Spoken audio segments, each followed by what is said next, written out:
नमस्कार, मी सौ प्रेरणा पुन्हा एकदा आपल्या भेटीस आलेली आहे कथा सरिता या आमच्या मालिकेमध्ये. तर चला मग ऐकूया श्यामच्या आईला सौ प्रेरणासोबत. रात्र 21वी. दुर्वाची आजी. आमच्या घरी आमची एक दूरची आजी राहत असे. तिचे नाव द्वारका काकू. आमचे वडील वेगळे झाले तेव्हा ती वडिलांकडे राहावयास आली. तिचे शेतभात होते, त्याची व्यवस्था वडील बघत. वडिलांवर तिचा लोभ होता म्हणून ती वडिलांकडे राहत असे. या आजीचे नाव आम्ही दुर्वाची आजी असे पाडले होते. चातुर्मासात बायका देवाला दुर्वाची लाखोली वाहतात. कोणी पारिजातकाची लाख फुले वाहतात, कोणी बटमोगऱ्याची लाखोली वाहतात. असे चालते. जिला दुर्वाची लाखोली वाहावयाची इच्छा असते ती इतर बायकांना दुर्वा तोडावयास बोलावते व त्यांच्या मदतीने लाखोली पुरी करते. आमची आजी या कामासाठी नेहमी तयार असे. तुका म्हणे व्हावे सत्यधर्मा साह्य. चांगल्या कामाला नेहमी मदत करावी. चांगल्या कामात कोणाला निरुत्साह करणे म्हणजे मोठे पाप आहे. घातली या भय नरका जाणे. हे काम होणार नाही, तुला त्रास पडेल अशी भीती जो घालतो तो नरकास जातो. सत्कर्म सिद्धीस जावे म्हणून सर्वांनी झटावे. आमची आजी कोण्याही बाईला दुर्वा खुडायच्या असो तेथे हजर. आम्हात जर कोणी विचारले आजी कोठे आहे तर आम्ही सांगावे गेली दुर्वांना. असे करता करता त्या आजीचे नावच मुळी दुर्वाची आजी असे पडले. आम्ही मोठे झाल्यावरही तिला दुर्वाची आजी असेच म्हणत असू. दुर्वाच्या आजीमध्ये अनेक गुण होते. उन्हाळ्यामध्ये जर पाणी आटले तर खोल विहिरीत उतरून ते तपेल्याने पाणी घागरीत भरी व आईवर काढून घेई. रात्रीची ती शेतावर एकटी राखण करी. एकदा तिने चोर पकडलेले होते. तिला भीती ही वस्तूच माहीत नव्हती. तिला अंगारा मंतरता येत असे. मुले आजारी पडली, गुरे एकदम दूध देत नाशी झाली तर आजीकडे अंगारा असायचा. अंगारा जपत असता तिला जर सारख्या जांभळ्या आल्या तर दृष्ट फार वाईट पडली असे ती म्हणे. गुरांच्या अंगाऱ्याबरोबर पेंडीचा तुकडा आणीत. तो मंतरलेल्या पेंडीचा तुकडा म्हशी वा गाईस खावयास द्यायचा. दुर्वाच्या आजीस दुखत असलेल्या भागास तेल चांगले लावता येत असे. कोणाचे पाय वळत असले, पोट दुखत असले, पाठीत कळा येत असल्या तर दुर्वाच्या आजीस तेल लावण्यास बोलावणे यायचे. तिने चोळले की गुण यावयाचा. तिच्या हातात जणू धन्वंतरी होता. माझे डोळे बिघडले होते तेव्हा माझ्या तळपायास रोज गायचे दूध ती चोळीत असे व भरभर ते जिरवीत असे. दुर्वाच्या आजीजवळ सर्व प्रकारचे बी बियाणे असायचे. तिच्याजवळ एक मोठे नळकांडे होते. त्यात भेंडी, पडवळ, सहस्त्रफळी, दोडका, चिबूड, काकडी, कारेती इतर सर्व प्रकारचे बी असायचे. सोंगड्यांनी किंवा कवड्यांनी खेळण्यात ती पटाईत होती. कवड्यांच्या खेळासाठी खडूने नाटसुद्धा ती जमिनीवर किती आखल्यासारखे काढी. रेषा सरळ असाव्यात. मंगळागौर वगैरे असली म्हणजे दुर्वाची आजी तेथे असायचीच. मुला मुलींना नाना प्रकारचे खेळ खेळावयास ती लावायची. आगीन पासोळ्याचा खेळ तिच्या आवडीचा. या खेळात मुले पांघरुणात लपवायची असतात व दुसऱ्या बाजूच्या माणसाने येऊन कोण कोण लपलेली आहेत त्यांची नावे सांगायची. आजी आम्हाला लपवायची. लपणारा मुलगा किंवा मुलगी अंगाने मोठी असल्यास ती सांगायची, जरा लहान हो, अंग चोरून घे. लपणारा लहान असला तर त्याला ती सांगे, जरा मोठा हो. हेतू हा की ओळखायला कठीण जावे. हा खेळ मोठा गमतीचा. दुर्वाच्या आजीला देवादिकांची तशीच देवावरची कितीतरी गाणी येत असत. दशावतार, चिंधी, उषाहरण, पारिजातक कितीतरी गाणी तिला येत. दुर्वाच्या आजीचे घरातील रोजचे काम म्हणजे भाजी चिरण्याचे असे. लहान मुले असली तर ती खेळवावयाची हेही काम असे. त्या दिवशी आमच्या घरी भाजणी करावयाची होती. भाजणी दळताना जाते जड जाते.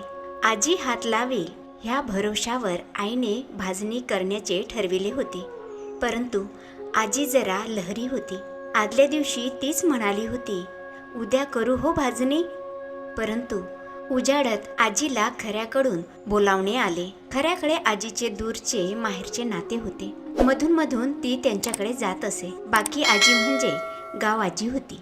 सर्वांकडे तिचा घरोबा व सारी जणे तिला बोलावीत असत. खऱ्यांच्या घरी काही पापड घालण्याचे काम होते म्हणून आजीला तिकडेच जेवायला वगैरे व पापड घालण्यास बोलावण्यासाठी तो मनुष्य आला होता. आजीने त्या माणसाला येते तू जा असे सांगून पाठविले. आईला राग आला. आता भाजणी कशी होणार?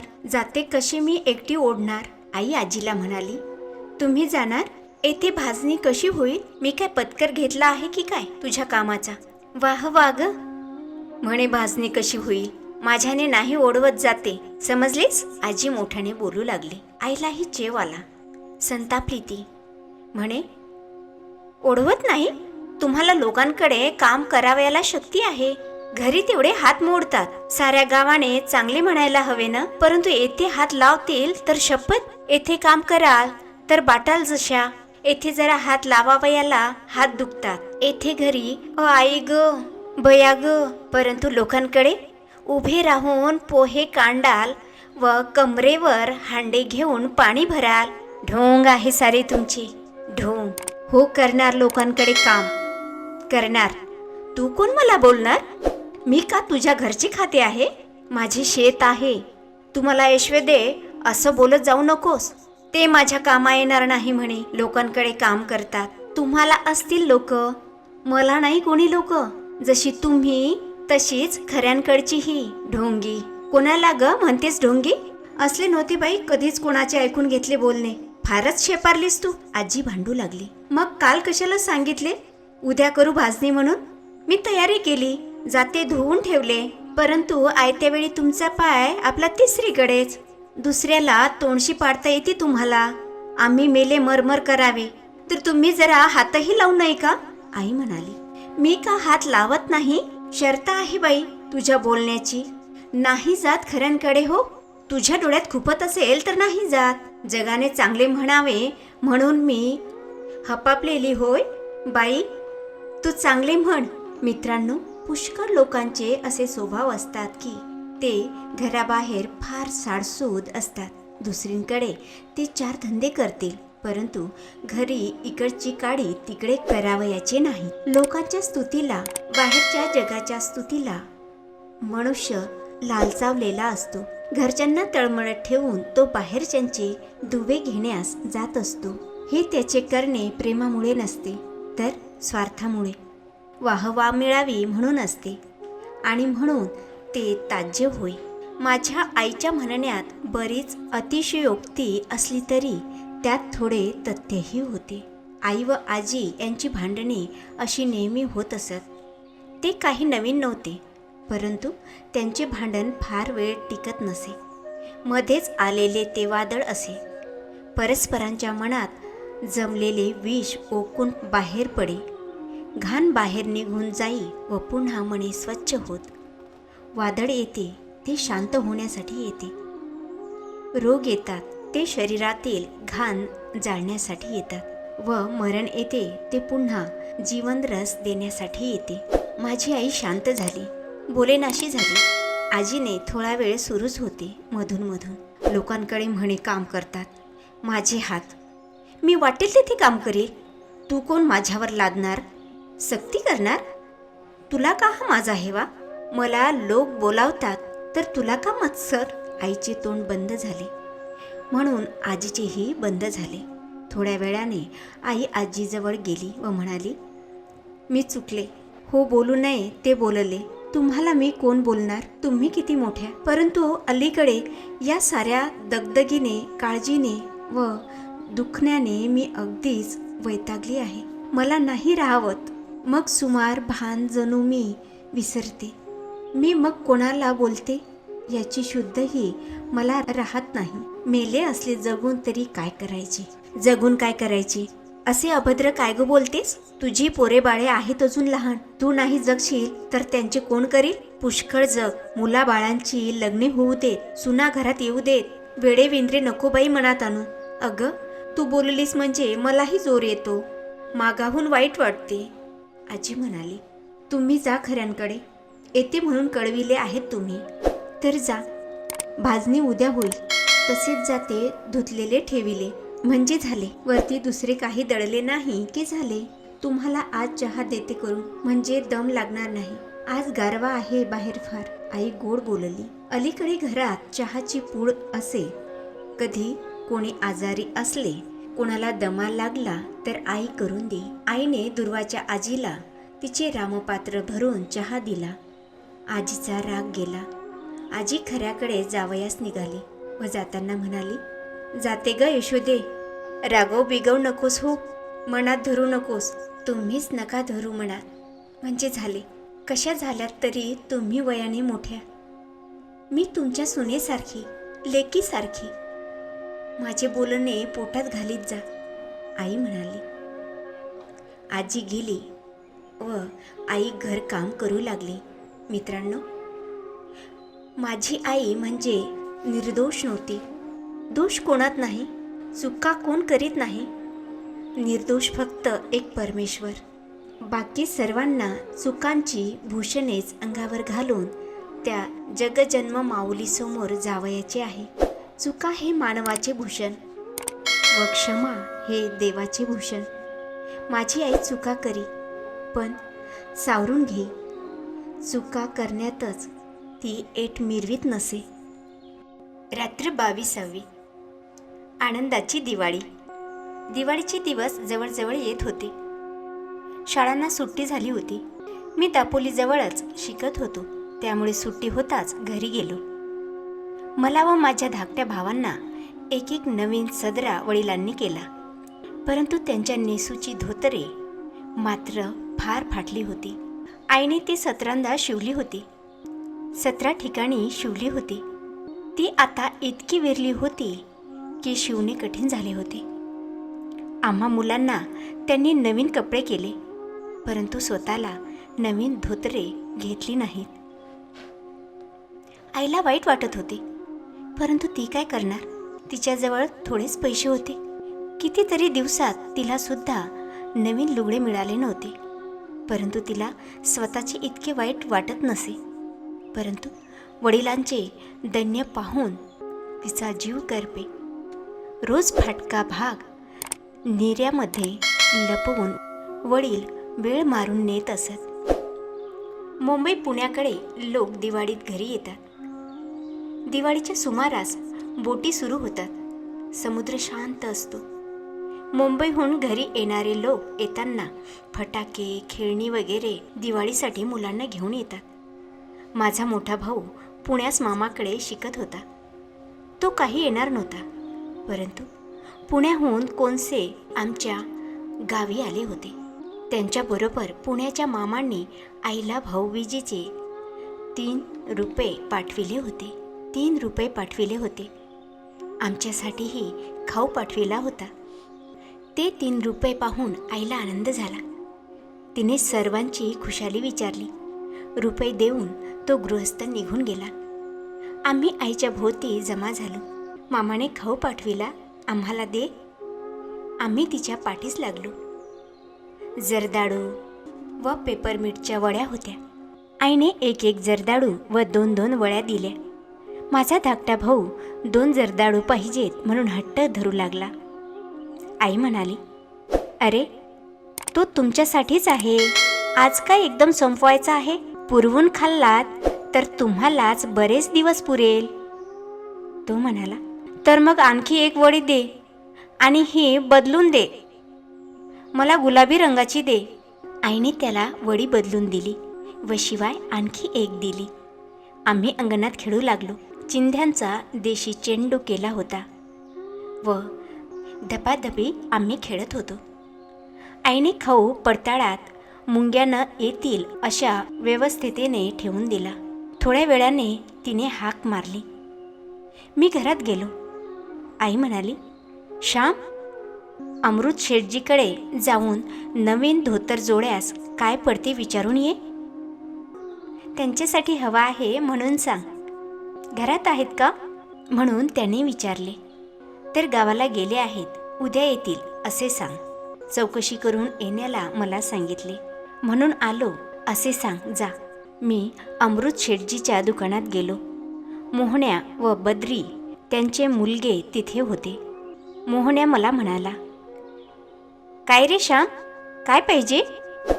चित्रे पाहिजे असतील म्हणून आलास होय ना?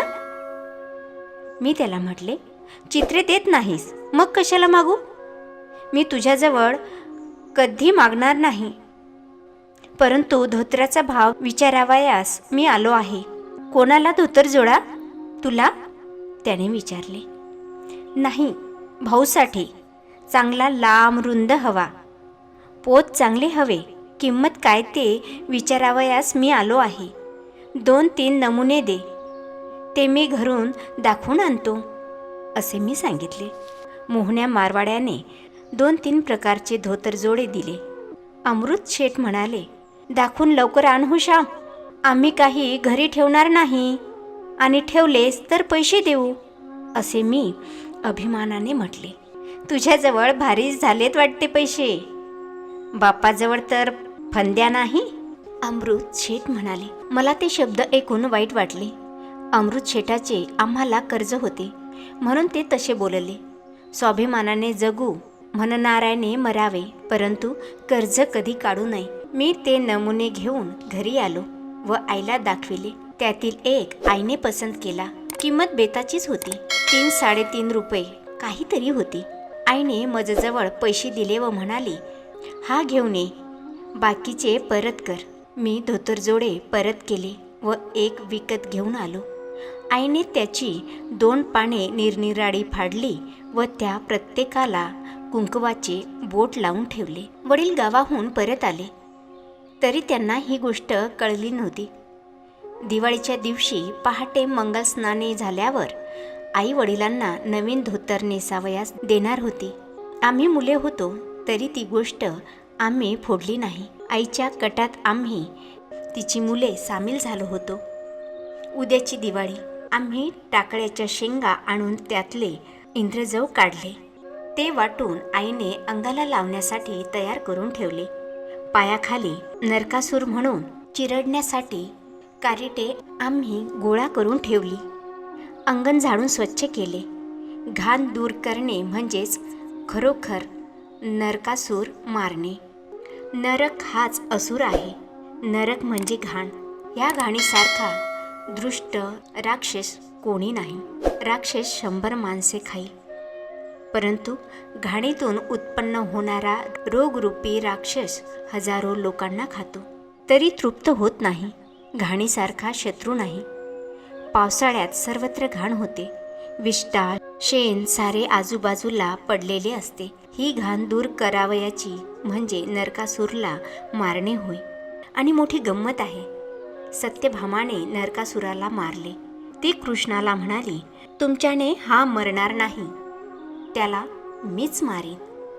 घाण दूर करून स्वच्छता निर्माण करणे यात स्त्रियांचा हातखंडा आहे. पुरुष घरात घाण करतात, परंतु बायका स्वच्छता ठेवतात. बायकांच्या बाहेरपणात पुरुषांच्या हातात घर असते. ते धडक केर काढणार नाहीत, चूल सारवणार नाहीत, शेण नीट लावणार नाहीत, भांडी घासणार नाहीत, दिवे पुसणार नाहीत. 4 दिवसात घर म्हणजे उकिरडा अशी परिस्थिती करून टाकतात. परंतु स्त्रिया अंग धुताच पुन्हा सारे आरशासारखे स्वच्छ करतात. नरकासूरला सत्यभामाच मारील. घाण स्त्रियास दूर करतील, परंतु अलीकडच्या स्त्रिया घरातील घाण रस्त्यात फेकतात. राक्षस ठेवला तरी तो वाईटच. घाण रस्त्यात फेकू नये. म्युन्सिपाल्टीच्या पेट्या असतील, त्यात जवळ जाऊन घाण टाकावी. आम्ही सारे स्वच्छ करीत होतो. तुळशीचे वृंदावन आईने नवीन घातले. आईने पंत्या पुसून तयार केल्या, वाती तयारी केल्या. सायंकाळी त्या ठिकठिकाणी आम्ही लावल्या. पहाटे लवकरच उठावयाची म्हणून आम्ही मुले लवकर झोपलो. आई मात्र बराच वेळ काम करीत होती. उटणी वगैरे तयार करीत होती. मोठ्या पहाटे उठून आईने बाहेरच्या चुल्यात विस्तव घातला. तिने स्वतः आपले नाणे आटोपले व मग आम्हा एकेकाला ती उठवू लागली. अंगाला उठणे, तेल चोळू लागली. आधी तेलाचे 5 ठिपके जमिनीवर काढून मग ती आमच्या अंगाला लावी. खूप पाणी आंघोळीला ती देत होती. वडीलही केव्हाच उठले होते. त्यांनी देवाच्या पूजेसाठी फुले आणली होती. आमची स्नाने झाल्यावर ते आंघोळीस गेले. आम्ही घरच्या देवाला नमस्कार केले व देवळातून सुद्धा जाऊन आलो. आईने वडिलांना आंघोळीस पाणी दिले. त्यांची आंघोळ झाली. जुना कद नेसून त्यांनी देवाची पूजा केली. देवांना थोडे वासाचे तेल त्यांनी लावले. आज देवांना सुद्धा कडक पाण्याची आंघोळ. रोज बिचारे थंड पाण्याच्या अभिषेकाने कुडकुडायचे, परंतु आज त्यांना गरम पाणी. वडिलांनी देवाची पूजा केली. करंजी अनारसे नैवेद्य होता. पहाट झाल्यापासून भुकते भिक्षेसाठी येत होते. अंबाबाईची गाणी म्हणत होते. पै पैसा पोहे करंजी मागत होते व आम्ही त्यांना घालीत होतो. वडिलांनी आम्हाला हाक मारली व देवाचा नैवेद्य त्यांनी आम्हाला दिला. रोजचे सूर्याचे नमस्कार घालून ते देवळात गेले. देवळातून थोड्या वेळाने ते परत आले. माझे धोतर ग कुठे आहे आज? दिसत नाही ते, त्यांनी आईला विचारले. त्यांची 2 अंगपुसणी केली. किती फाटले होते ते? आई म्हणाली. अगं मग नेसू काय आज? आणखी महिनाभर ते गेले असते, ते म्हणाले. त्यांचा अंत तरी किती पहावयाचा. ते धोतर धुताना मला रोज लाज वाटत होती व वाईटही वाटत होते, आई म्हणाली. अगं मला नेसायला सुद्धा वाटत होती, परंतु करायची काय? लाज वाटली म्हणून वरून काही पैसे पडणार नाहीत, ते म्हटले. हे धोतर नेसा आज. आईने धोतर पुढे केले. हे कुठले? कोणी आणले? त्यांनी विचारले. अमृत शेटकडून मी आणविले, आई म्हणाली. अगं तो मला उधार देत नव्हता. मी त्याच्याजवळ मागितले का नाही, परंतु तो उधार देईना. माझी पूर्वीची बाकीच कशी वसुली देईल, हीच मला काळजी आहे. तुम्हाला उधार देऊन फसलो असे तो मला म्हणाला. तू घेऊन आलीस वाटते का? मोहन्याला बोलावून त्याला गळ घातलीस? वडील चौकशी करू लागले. मी ते विकत आणले आहे. श्यामने जाऊन आणले, आई म्हणाली. श्यामजवळ कुठले पैसे आले? त्यांनी विचारले. मी दिले, आई म्हणाली. तुझ्याजवळ कुठले? त्यांनी विचारले. पुण्याहून आप्पाने भाऊबीजीचे म्हणून त्या काळ्या कृष्णाबरोबर पाठविले, आईने सांगितले. केव्हा आला काळा कृष्ण? त्यांनी विचारले. झाले 2 दिवस, आई म्हणाली. तुझे लुगडे फाटके आहे, त्याला ते झाले असते. तुझ्या भावाने पाठविलेली ओवाळणी, तुझा त्यावर हक्क, ते आम्हाला घ्यावयाचा हक्क नाही, भाऊ म्हणाले. तुम्ही व मी निराळी आहे का? इतकी वर्ष एके ठिकाणी संसार केला, सुखदुःखे पाहिली, नाना बरे वाईट अनुभव घेतले. अजून का आपण निराळी आहोत? माझे सारे तुमचेच आहे व तुमचे ते माझेच आहे. आहे तरी काय आपणाजवळ? तुम्ही नवीन धोतर नेसलात म्हणजे मीच नवीन लुगडे नेसल्यासारखे आहे. त्यातच माझा आनंद आहे. नेसा. मी त्याला कुंकवाचे बोट लावले आहे, आई म्हणाली. मी नवीन धोतर नेसावे व तुला नवीन लुगडे नसावे याचे मला वाईट नाही का वाटत? तुला आनंद होत आहे, परंतु मला दुःख होत आहे. तू आपल्याला आनंद मिळविलास आणि मला त्यांच्याने बोलवेना. माझा आनंद तो तुमचाच आहे. तुम्हाला बाहेर 4 चौघात जावयाचे असते. गंगू आप्पाकडे आज सोंगळ्या खेळायला बोलावतील. गेले पाहिजे. मला आज कुठे जायचे आहे बाहेर. पुढे सवड झाली की आधी मला लुगडे घ्यावे असे उगीच मनाला लावून घेऊ नये. आज दिवाळी, आज साऱ्यांनी हसायचे, आनंदात राहायचे. आम्हाला आनंद देण्यासाठी तरी आनंदी व्हा. आई म्हणाली, तुझ्यासारखी जन्माची सोबतीन व अशी गोड व गुणी मुले असल्यावर मी का आनंदी होणार नाही? मी दरिद्री नसून श्रीमंताहून श्रीमंत आहे. मग मी का हसणार नाही? का सुखी होणार नाही? आण ते धोतर. असे म्हणून आईच्या हातातून ते धोतर त्यांनी घेतले. ते नेसले व देवांना त्यांनी नमस्कार केला. वडिलांचे नेसूचे धोतर पाहून आम्हालाही आनंद झाला. परंतु खरा आनंद जर कोणाला झाला असेल तर तो माझ्या आईला. तो अनुभव स्वतःच अनुभवून पाहावा लागतो. प्रेमपूर्वक त्यागातील आनंद त्याची चव तसे करीत गेल्याने समजू लागते. एकदा चटक मात्र लागली पाहिजे. रात्र 23वी.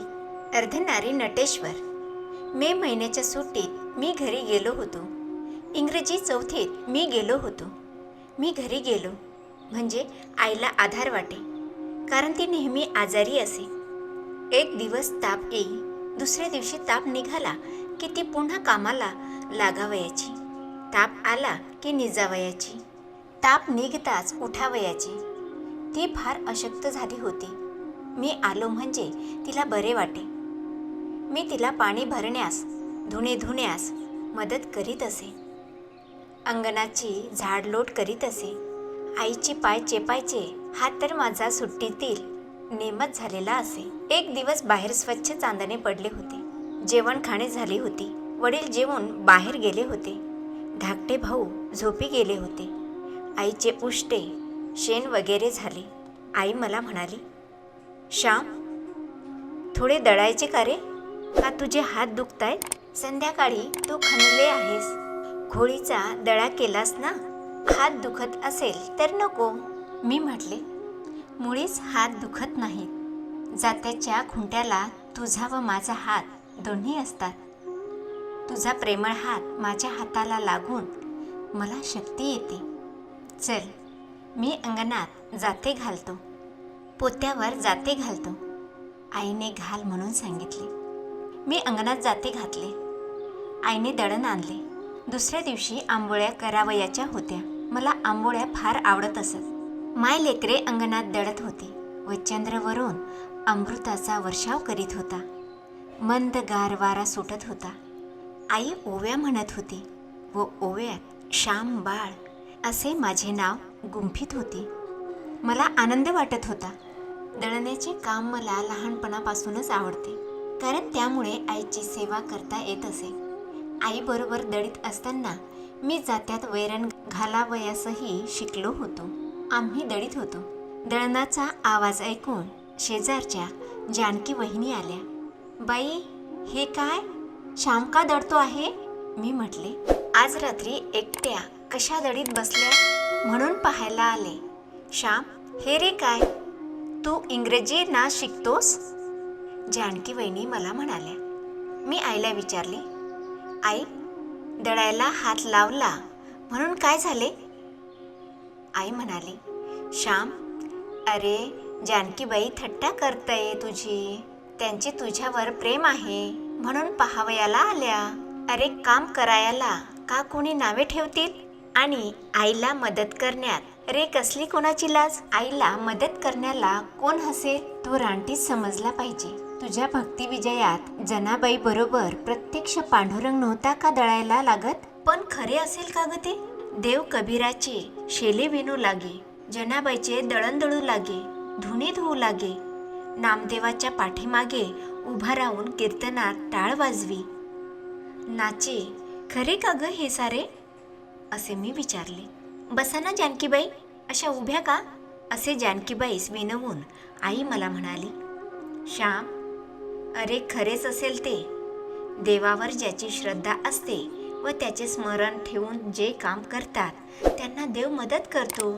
तू मला मदत करीत आहेस, ती देवानेच पाठविली.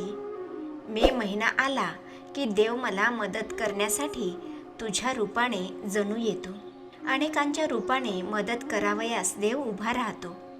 कधी श्यामच्या रूपाने, कधी जानकीबाईच्या रूपाने. आई, मला भेटेल का ग देव? मी एकदम विचारले. पुण्यवंतांना भेटतो.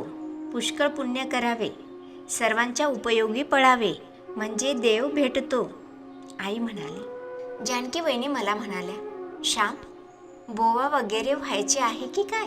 मग शिकतो आहेस कशासाठी? इंग्रजी शिकून चांगली मोठी नोकरी कर, आईला नोकरीवर ने. मी म्हटले, मला साधू व्हावेसे वाटते, भक्त व्हावेसे वाटते. आई ओम नमो भगवते वासुदेवाय हा मंत्र जपत ध्रुव बसला होता. मी बसलो तर मला भेटेल का ग देव? आई म्हणाली, बाळ, ध्रुवाची पूर्वपुण्याई केवढी थोर, त्याचा निश्चय किती अभंग. बाप राज्य द्यावयास लागला तरी तो माघारी फिरला नाही. इतके दृढ वैर्य कोठून आणावयाचे? या जन्मी चांगला होण्याचा प्रयत्न कर, मग केव्हा तरी देव भेटेल. जानकीबाई म्हणाल्या, श्याम सोड, मी लावते आत्ता हात, दमला असशील तू. मी आईला म्हटले, आई तूच जरा हात सोड, जानकी वहिनी व मी दडतो. जानकी वहिनी, मला वैरण घालता येते, डोळे मिटून सुद्धा घालता येते, मी आत्ता तरबेज झालो आहे. आई सोड ना हात थोडा वेळ. मी आईचा हात सोडविला व जानकी वहिनी आणि मी दडू लागलो. मी वैरण घालू लागलो. जानकी वहिनी, पहा कसे पीठ येत आहे ते, डोळ्यात घातले तरी खुपायचे नाही, पहा ना, मी त्यांना म्हणालो. जानकी वहिनी आईला म्हणाल्या, बाई, श्यामला तुम्ही अगदी बायकोच करून ठेवलेत हो. आई म्हणाली, माझ्या घरात कोण आहे मदत करावयास? अजून सून थोडीच आलेली आहे घरात, श्याम नाही मदत करणार तर मग कोण करेल? जानकीबाई, बायांना कधी कधी पुरुषांची कामे करावी लागतात, त्यांना कमीपणा थोडाच आहे. श्याम मला डाळ तांदूळ निवडायला लावतो, धुणी धुवायला लावतो, भांडी विसळायला, सर्व कामात मदत करतो. त्या दिवशी माझे लुगडे धुतले हो. मी म्हटले, श्याम, लोक तुला हसतील तर म्हणे कसा? आई, तुझे लुगडे धुण्यात माझा खरा आनंद आहे. तुझी चौघडी मी पांघरतो, मग धुवावयाला लाज का वाटेल? जानकीबाई, श्यामला काही वाटत नाही. मी श्यामला बायको करून टाकले आहे तरी त्याला ते आवडते. मित्रांनो, आईचे ते स्फूर्तिमय शब्द मला अजून आठवतात. पुरुषांच्या हृदयात कोमलता, प्रेम, सेवावृत्ती, कष्ट सहन करण्याची तयारी, सोशिकता, मुकेपणाने काम करणे ह्या गोष्टी उत्पन्न झाल्याशिवाय त्यांचा पूर्ण विकास झाला आहे असे म्हणता येणार नाही. त्याचप्रमाणे स्त्रियांच्या हृदयात धैर्य, प्रसंगी कठोर होणे, घरी पुरुष मंडळी नसेल तर धीटपणे घराची व्यवस्था पाहणे हे गुण येतील, तेव्हाच त्याचा पूर्ण विकास झाला असे म्हणता येईल. ह्यालाच मी लग्न म्हणतो. लग्न करून हे साधावयाचे.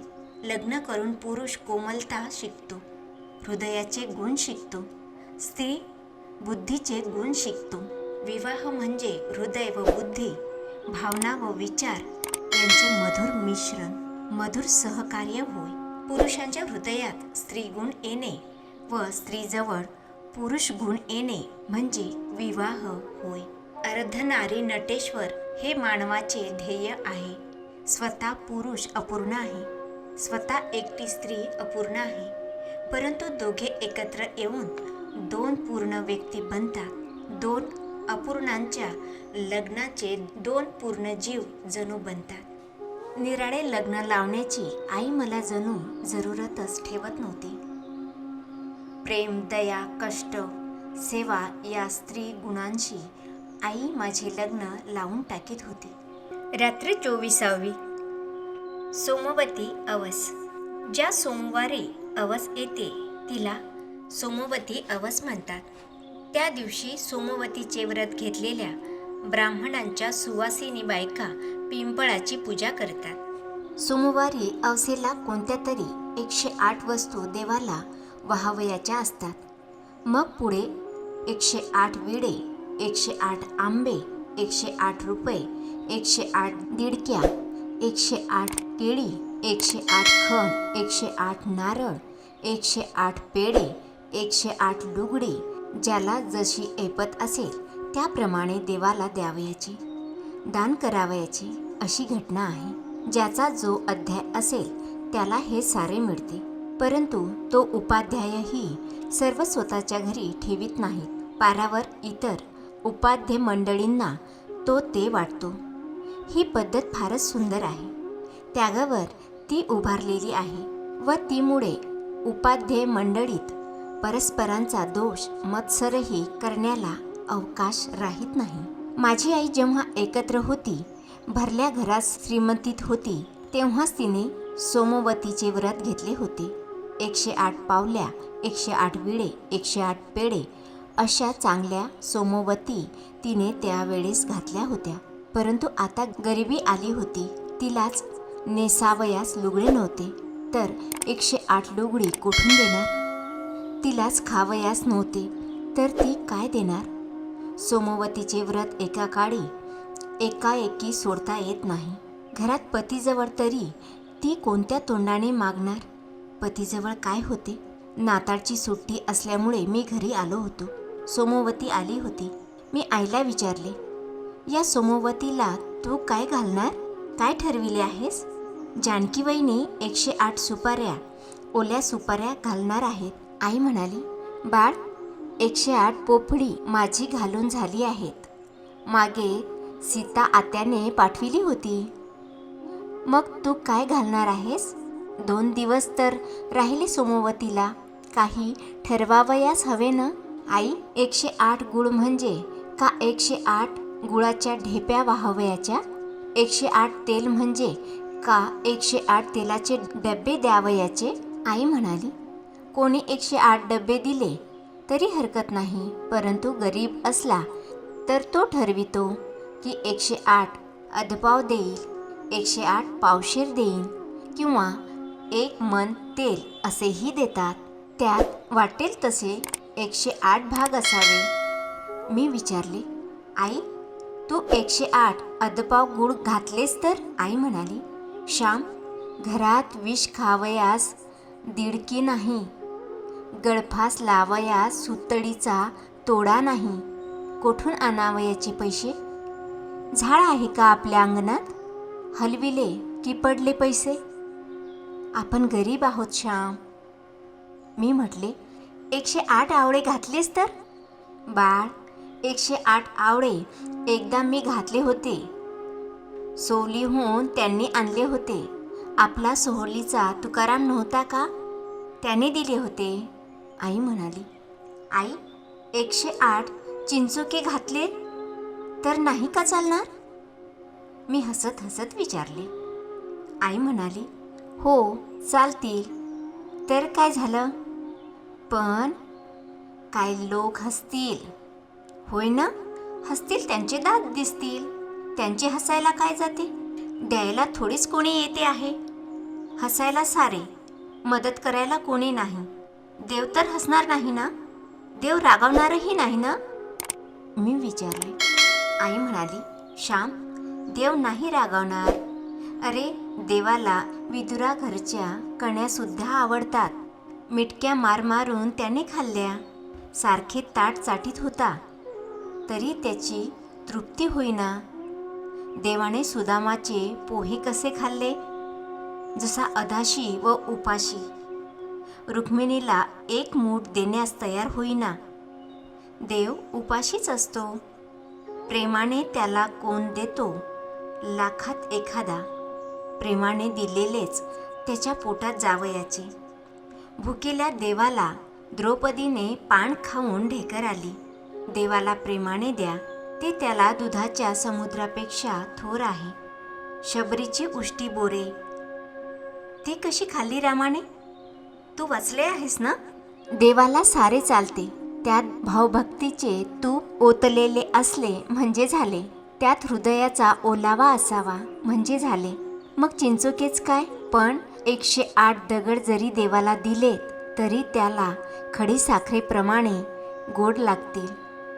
ते प्रेमाने दिलेले दगड तो चघडीत बसेल, शतजन्म चघडीत बसेल व म्हणेल, भक्ताने फारच अप्रतिम मेवा दिला. पटकन फुटत नाही, विरघळतही नाही. एक एक खडा तोंडात धरून ठेवावयास वर्ष पुरेल.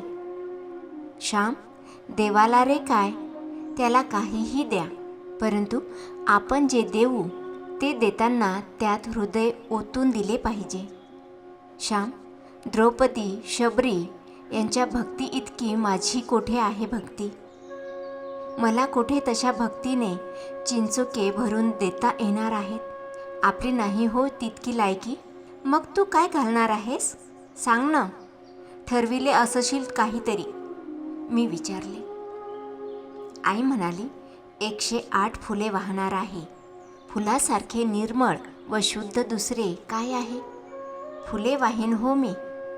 आई म्हणाली, श्याम, जे वाहावयाचे ते देवासाठी असते, ते भटजींसाठी नसते.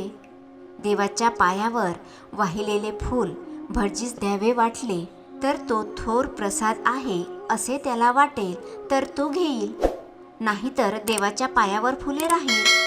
आपणास दुसरे काही देता येत नाही तर काय करायचे? देता येईल ते देवाला द्यायचे. मग कोणते 108 फुले वाहणार आहेस? आपणाकडे फुले तरी चांगली कुठे आहेत? नाहीतर आई, 108 पाणी वाहा. 108 तुळशीचे पाणी, 108 बेलाची पाणी, 108 दुर्वा. आई, देवाला फुलापेक्षा पाने का ग जास्त आवडतात? कितीही फुले असली तरी तुळशीपत्र, दुर्वा, बेल यांच्याशिवाय पूजा पुरीच होत नाही. विष्णूला तुळशीपत्र, गणपतीला दुर्वा, शंकराला बेल, त्यांना फुलापेक्षा यांचीच आपली जास्त आवड का ग आई? असे मी विचारले. आई म्हणाली, तुळशीपत्र, दुर्वा वगैरे मिळावयास त्रास नाही पडत. वाटेल तेथे होतात. थोडे पाणी घातले की झाले. फुले म्हणजे ठरलेल्या ऋतूतच फुलावयाची, परंतु पाने आपली नेहमी आहेतच. झाड जिवंत आहे तोपर्यंत पाने आहेतच. पानांचा दुष्काळ फारसा नाही, परंतु ऋषींनी, संतांनी देवाला पानस प्रिय आहे असे सांगून ठेवले. ते तरी नेहमी देवाला भक्तीने वाहावयास माणसाला अडचण पडू नये. माझ्यासारख्या गरीब बाईला देवाला साधे पान वाहावयासही लाज वाटू नये. दुसऱ्यांनी देवाला वाहिलेले रुपये, खण, नारळ पाहून मला त्याचा मत्स्य वाटू नये. म्हणून देवाला पान प्रिय आहे असे संतांनी ठरविले. श्रीमंताला आपल्या संपत्तीचे ऐट वाटावयास नको व गरिबाला गरिबीची लाजही वाटावयास नको, असा या पत्रपूजेत अर्थ आहे. श्रीमंताने केवढीही मोठी दक्षिणा दिली तरी वरती तुळशीपत्र ठेवून ती दक्षिणा घ्यावयाची. हेतू हा की श्रीमंताला आपण फार दिले असे वाटू नये. आपण एक पान दिले असे त्याला वाटावे. गणपतीच्या पूजेला हरताळकांनी मंगळागौरीलाही पत्री आधी पाहिजे.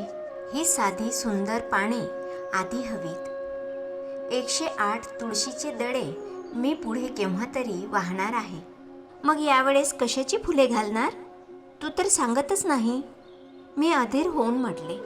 आई म्हणाली, मी परवा रात्री त्यांना सांगितले की सोमवतीला चांगलीशी फुले घालावयाचे ठरविले आहे. झेंडू, पांढऱ्या चाफ्याची फुलेही आहेतच, परंतु जर चांगली सुवासिक आणता आली कोठून तर आणावी. मी एकदम म्हटले. म्हणून भाऊ गावाला गेले आहेत होय? होय, ते जालगावला गेले आहेत.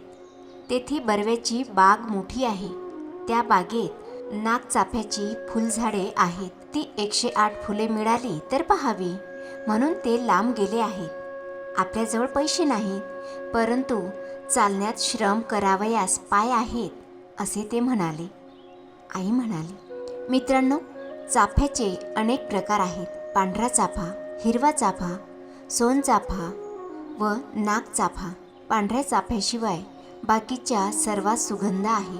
सोनचाफ्याचा वास फार असतो, परंतु नागचाफ्याचा गोड असतो. 4 बाजूंना 4 शुभ्र स्वच्छ रुंद अशा पाकळ्या व मध्ये पिवळा परागपंज असे हे फूल असते. फारच सुंदर दिसते हे फूल. गरिबीत राहूनही ध्येयवाद दाखविणारी व आचरणारी माझी आई होती. पतीला देता येणार नाही ते त्यांच्याजवळ मागून त्याला रडविणारी, खिन्न करणारी ती नव्हती. त्याला लाजविणारी, खाली मान घालावयास लावणारी ती नव्हती. त्याच्याजवळ साधी फुलेच मागणारी, परंतु ती खटपट करून दूरवर जाऊन चांगले पाहून आणा असे सांगणारी, पतीलाही ध्येयवाद शिकविणारी, देवासाठी झिजावयास लावणारी अशी ती साध्वी होती. रात्र 25वी. देवाला सारी प्रिय. संध्याकाळचे 4-5 वाजण्याची वेळ होती. सुट्टी होती म्हणून मी घरी गेलेलो होतो. आई देवळात दर्शनाला गेली होती. मी घरातच होतो. देवदर्शन करून आई आली तेव्हा मी तिला विचारले, आई, मी जाऊ का ग बाहेर? कमळ्या देवघराकडे नाही तर बन्या वरवडेकरांकडे जाईल. गोंधळेकरांचा बापू येथे आला तर त्याला बहुधा मी बन्याकडे आहे असे सांग. जाऊ का? आई म्हणाली, श्याम, तू जा, परंतु तुला एक काम सांगते, ते आधी कर. बाळदादाच्या कवाडीपुढे एक म्हातारी बसली आहे. म्हातारी आहे अगदी. तिच्या डोक्यावरचा गोयला खाली पडला आहे. तिच्या डोक्यावर द्यायला हवा आहे. ती म्हारीण आजारी व अशक्त दिसत आहे. तिच्या डोक्यावर मोळी दे व घरी ये. मी तुला आंघोळ घालीन. जा. आई, लोकांनी बघितले तर मला हसतील, मला मारायला येतील, कावकाव करून नुसते खायला येतील मला. खरेच जाऊ असे मी विचारले. लोकांना काय, मी घरी जाऊन आंघोळ करणार आहे. ती म्हातारी तेथे किती वेळ राहील? कोणी महार येतो का म्हणून वाट पाहत बसणार. मोळी विकून तिला परत दूर महारवाड्यात जायची आहे वगैरे सांग व घरी ये असे आई म्हणाली. आईचे म्हणणे ऐकावयाचे एवढे मला ठाऊक. मी गेलो. मी जणू रस्त्यानेच जात आहे असे म्हातारीला दाखविले. मी मुद्दाम तिच्यासाठी आलो आहे असे तिला वाटू नये म्हणून मी जपत होतो. मी तिला विचारले, का ग, डोक्यावर घ्यायची आहे का मोळी? मी देतो असे म्हणून मी एकीकडून मोळी उचलू लागलो. नको रे बाबा, तुम्ही बामण, कोणी पाहिलं तर मारतील मला. नको रे दादा, जा बाबा, कोणी येईल महारवाड्यातून वरण वगैरे घेऊन, तो देईल डोईवर असे ती गयावया करून विनवू लागली. अगं, मी घरी गेल्यावर आंघोळ करीन हो, घे असे म्हणून शेवटी तिच्या डोक्यावर मी मोळी चढविली. अरे श्याम, ती महारीण ना? अरे, तिला शिवलास काय? एवढ्यात इंग्रजी शिकून साहेब झालास वाटतं. भाऊरावांना सांगितलेच पाहिजे. श्रीधर भट कोठूनचे अकस्मात उगवले व मला बोलू लागले.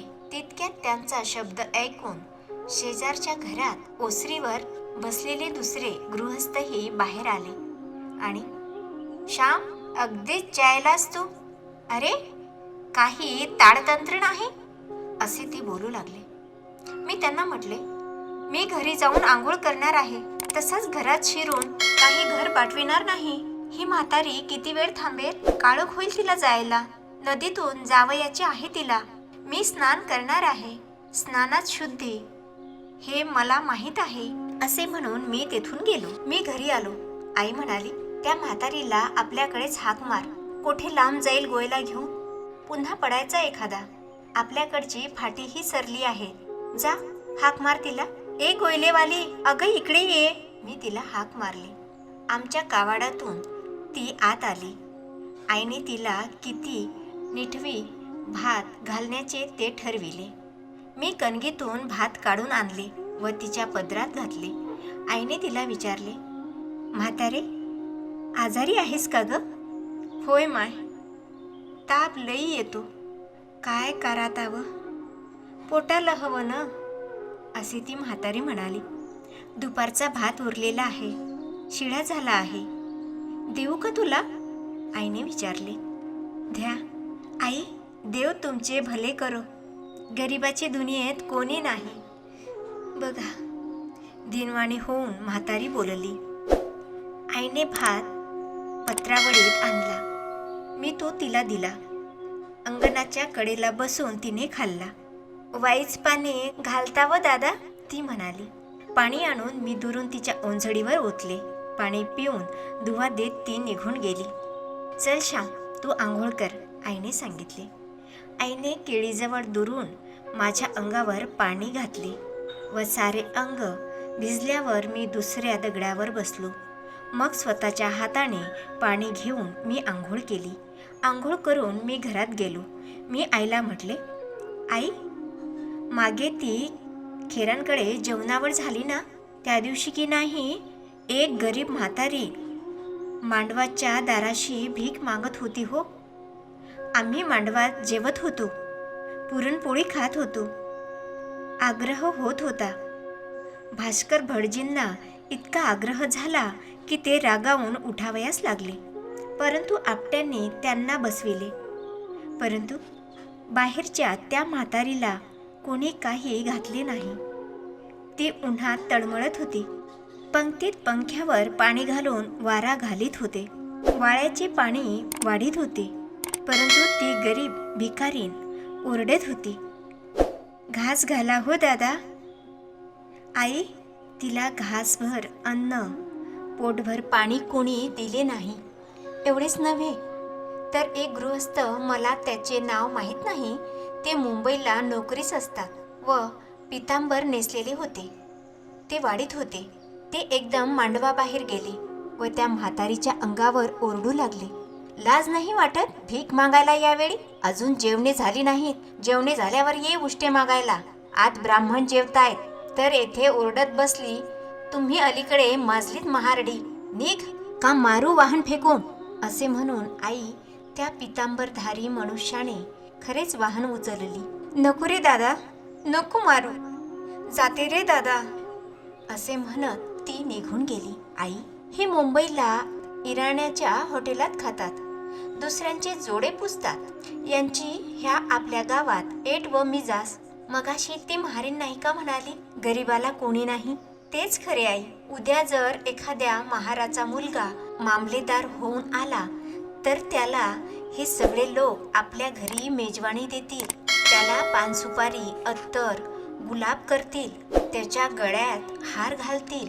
आई, पैसा व सत्ता यांना नमस्कार करणे हाच का ग यांचा धर्म? हाच का ग ह्यांचा देव? हातात वाहन घेऊन त्यांचा पितांबर बाटला नाही, पायात पायतणे घालून ही सोबळी, हे मुकटे कद हातात घेऊन खुशाल जातात. परंतु ही वाहनं ज्याने ह्यांना पायात घालावयास दिली तो मात्र घाणेरडा, त्याची सावलीही नको.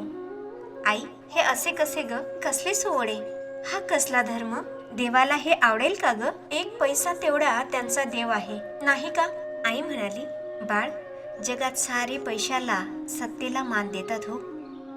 त्या पंढरीनाथांची गोष्ट सांगतात ना, ते गरीब होते तेव्हा त्यांना सारे पंड्या पंड्या म्हणून हाक मारी.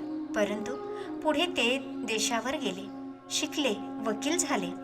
त्यांनी वराड खानदेशात फावड्यावारी पैसा मिळविला. मग ते आपल्या गावात एकदा आले होते. आपल्या सोमेश्वरांचा त्यांनी मोठा उत्सव केला. लोक त्यांना पंढरीनाथ बाबा म्हणू लागले. कुणाच्याशा घरी ते गेले होते. तेथे त्यांना बसावयास पाट देण्यात आला. तो पाट त्यांनी दूर केला व म्हणाले, तात्या, हा पाट मला नाही तुम्ही दिला, माझ्या पैशाला दिला. माझ्या हातातली ही सोन्याची सलकटी या पाटावर ठेवतो व मी खालीच बसतो. तुम्ही पैशाला मान देता, मनुष्याला मान देत नाही. मनुष्याच्या हृदयातील देवाला मान देत नाही, हृदयातील श्रीमंतीस मान देत नाही. तुम्हाला हे पिवळे पांढरे दगड आणि त्या कागदी नोटा ह्याच पूज्य आहेत. श्याम, असे ते म्हणावयाचे. महार मांगाजवळ पैसे नाही म्हणून त्यांना आपण दूर ठेवतो. हेच उद्या जर श्रीमंत झाले तर आपण महार मांग ठरू. श्याम, महार असो वा मांग असो, सर्वांना मदत करावी. घरी येऊन आंघोळ करावी, कारण समाजात राहावयाचे आहे. समाजाच्या निंदेला तोंड द्यावयाचे धैर्य नाही म्हणून. ते पापी आहेत, त्यांचा स्पर्श झाला म्हणून नव्हे, पापी तर आपणच सारे आहोत. खरेच पापातून कोणाची सुटका झाली आहे? मी निष्पाप आहे असे छातीला हात लावून कोणाला म्हणता येईल? उलट निढळ्याच्या घामाने प्रामाणिक श्रमाने भाकर मिळविणारे महारमांग अधिक पुण्यवान आहेत. मी विचारले, पुण्यवान आहेत नाही का ग आई? मी विचारले, श्याम, आपले ते विठणाकडे शेत आहे ना, ते खरे महाराजे आहे. मला सारे माहीत आहे. काहीतरी पूर्वी अदमन गल्ला दिला होता. त्यांची सवाई दिडी करून ते शेत आपण मिळविले. अरे, आपणच देवाघरी पापी ठरू. आपणाला खाली मान घालून उभे राहावे लागेल हो. आई खिन्न होऊन म्हणाली, आई, दामाजीसाठी देव विठू महार नाही का ग झाला? महार म्हणजे घाणेरडा, पापी असे देवाला वाटते. तर त्याने ते रूप धारण केले असते का ग? मी विचारले.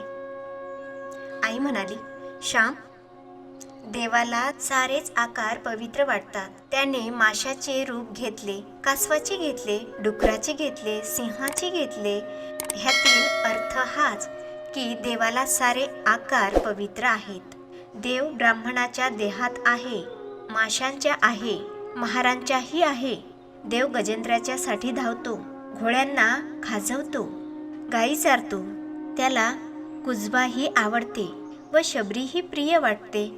त्याला गुह कोळी आवडतो, जटायू हा पक्षी आवडतो, हनुमंत हा वानर आवडतो. श्याम, देवाला सारी प्रिय आहेत, कारण सारी त्याचीच. तू माझा म्हणून मला आवडतोस, तशी आपण सारी देवाची म्हणून सारी त्याला आवडतात. मला आवडेल ते तू करतोस, त्याचप्रमाणे देवाला आवडेल ते करण्याचा आपण प्रयत्न केला पाहिजे. परंतु श्याम, ज्याचे आपल्या आईबाबावर, बहिणी भावावर प्रेम नाही, तो महारावर, मांगावर करेल का? आधी घरातील सर्वांवर प्रेम करा, मग एकनाथाप्रमाणे महाराज मुलीसही पोटाशी धरण्याचे सामर्थ्य येईल.